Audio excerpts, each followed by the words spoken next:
और उन्होंने कहा है कि तैयार हो जाओ, ना सिर्फ आज़ाद कश्मीर का मतलब है गिलगित बल्तिस्तान हम आके लेंगे।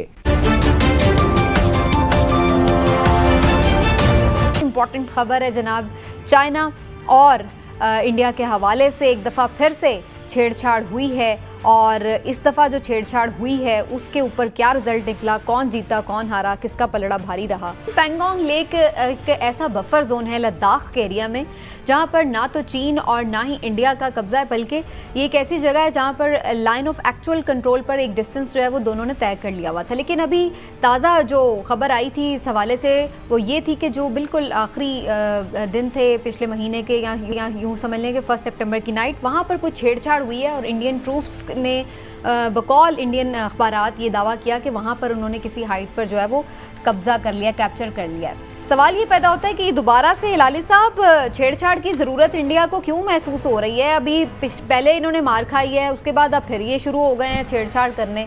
ये मकसद क्या है ऐसा और इससे क्या हासिल करेंगे? इंडिया जो है वो एक कैच 22 सिचुएशन में है। वो क्या कि अगर वो बूढ़ी कोशिश करे उनको हटाने से, इंडियन जिधर वो बैठे हुए हैं इसलिए कि इंडिया कहता है वो हमारा टेरिटरी है, तो उनको ऐसी मार पड़ेगी कि वो भूलेंगे नहीं।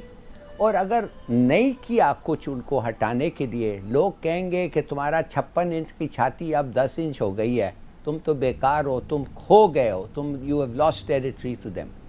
मगर एक और चीज़ जल्दी से मैं बता दूं, इंडिया का मकसद इस वक्त क्यों आपने देखा है कि उन्होंने गिलगित और गिलगित बल्तिस्तान और इस पे क्लेम कर रहे हैं, क्यों ये कह रहे हैं कि ये हमारा है, और क्यों इन लोग कोशिश कर रहे थे कि अपने फोर्सेस को उधर कंसोलिडेट करें और उन्होंने कहा है कि तैयार हो जाओ, ना सिर्फ आज़ाद कश्मीर का मतलब है गिलगित बल्तिस्तान हम आके लेंगे। मेरे ख्याल में समीना वो ये वजह है कि अमेरिका ने भी उनको इनकरेज किया है कि अब सीपेक को अगर आपने ख़त्म करना है तो काराकोरम हाईवे को इतना नज़दीक पहुंच जाओ कि आप शेलिंग से उसको रोक सकते हैं, उसको ख़त्म कर सकते हैं। और अगर ये हो जाए तो ग्वादर का चाइना का जो रूट है वो दैट विल बिकम वेरी वो ख़त्म हो जाएगा। तो मेरे ख्याल में चीन उनके दिमाग में ये भी है कि इनको इस तरीके से कॉर्नर करो कि इनके पास जुर्रत नहीं होती है ऐसे अटैक करने, इनके पास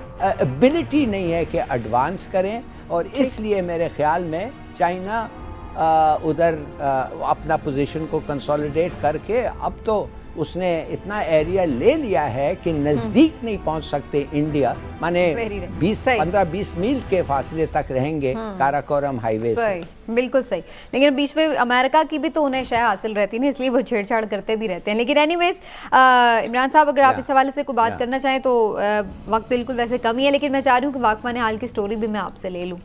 समीना पहले वाकफा निहाल पे आ जाते हैं। वाकफा निहाल ने आज बड़ी इंटरेस्टिंग में ख़बर दी है। वो हमारे वाकफा निहाल के मुताबिक लाहौर में जो CCPO जिनको लगाया गया है वो है DIG उमर शेख साहब। अब उस पर सूरत हाल ये है कि हमारे वाकफा निहाल के मुताबिक CCPO लाहौर की तैनाती इस तरह से हुई है कि IG पंजाब जो हैं वो इससे लाइलम थे, वो बेबस रहे हैं, उनसे पूछा ही नहीं गया, उनके ऊपर से ये पोस्टिंग हो गई। और शोएब दस्तगीर साहब जो IG पंजाब है उनकी सूरत हाल ये है कि जब प्रमोशन बोर्ड हुआ था आखिरी, जिसमें ग्रेड 20 से 21 में अफसरों ने प्रमोट होना था, उसमें IG ने उमर शेख की प्रमोशन की भी मुखालफत की थी। अच्छा। और हमारे वाकफा निहाल के मुताबिक कुछ रोज़ पहले इन दोनों की आपस में किसी इशू पे तल्ख कलामी भी हो चुकी है।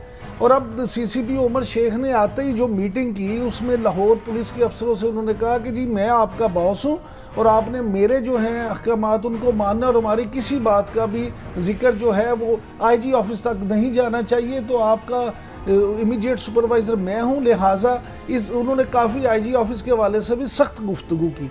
तो हमारे जो वाकफा निहाल हैं उनके मुताबिक वज़ीर आज़म इमरान खान से मुलाकात की कोशिश में IG पंजाब और IG पंजाब जो हैं वो उनसे ये भी बात करने वाले हैं कि या तू नहीं या मैं नहीं, यानी हम दोनों में सब कोई एक ही रहेगा। CCPO को अगर रखना है तो मुझे फारिग कर दें, अच्छा। नहीं तो मुझे आप जो है ना, अगर मुझे रखना है तो फिर CCO को चेंज करें। तो बड़ी इंटरेस्टिंग जो गुड गवर्नेंस है ना उसकी नए IG के साथ भी मसाइल हो सकते हैं।